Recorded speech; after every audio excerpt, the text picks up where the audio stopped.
Salut à tous. Aujourd'hui on va parler de Ratman. Vive le nom bien pourri. Le manga de Seki no Inui a été publié de 2007 à 2013, durant lesquels 12 tomes ont vu le jour. Mais il n'a pas encore eu le privilège d'être adapté en animé, et du coup je peux dire sans prendre trop de risques qu'il ne le sera probablement jamais. Ratman raconte l'histoire de Shoto Katsunari, un jeune garçon qui rêve de devenir un super-héros, mais qui du fait de sa petite taille est conscient qu'il ne pourra probablement jamais le devenir. Dans la forme on dirait le début d'un autre manga. Mais un jour Shoto se fait enlever par une organisation maléfique du nom de Jackal.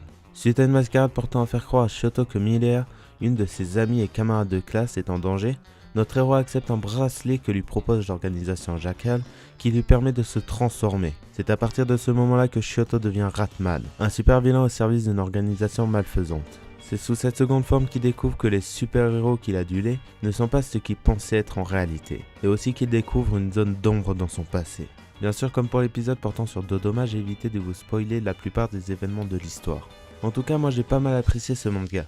Le rythme est plutôt rapide même s'il y a des moments moins intéressants, notamment lorsque le côté aventure de l'histoire est mis de côté pour de la romance. Cela casse un peu le rythme et il s'agit d'un moyen de transaction entre les différentes parties de l'histoire. Après, ce qui m'a vachement plu, c'est que le manga n'est pas basé uniquement sur de l'aventure, car je me suis vraiment marré même si certains moments m'ont fait ressentir un profond malaise. Je viens de vous parler des points positifs du manga, maintenant je vais m'attaquer à son principal défaut, le fanservice. Je sais que certains d'entre vous aiment ça, mais moi j'ai vraiment du mal avec certaines de ces scènes qui n'ont aucun intérêt pour l'histoire à part être du fanservice. Déjà petit aparté sur l'expression fanservice, puisque je sais que la plupart du temps il est plaisant de voir des personnages sexy, que ce soit dans des films, dans des BD ou dans des mangas, mais parfois il y a des scènes que je ne comprends pas.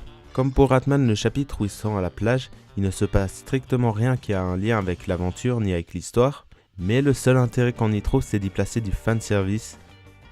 C'est sur ces magnifiques images que l'on finit cette vidéo. N'hésitez pas à dire ce que vous avez pensé de Ratman en commentaire si vous l'avez lu, sinon je vous recommande de le lire. Et comme d'habitude, n'hésitez pas à lâcher un pouce bleu, ça fait toujours plaisir, à vous abonner pour ne pas rater les prochaines vidéos. Sur ce, à la prochaine, ciao.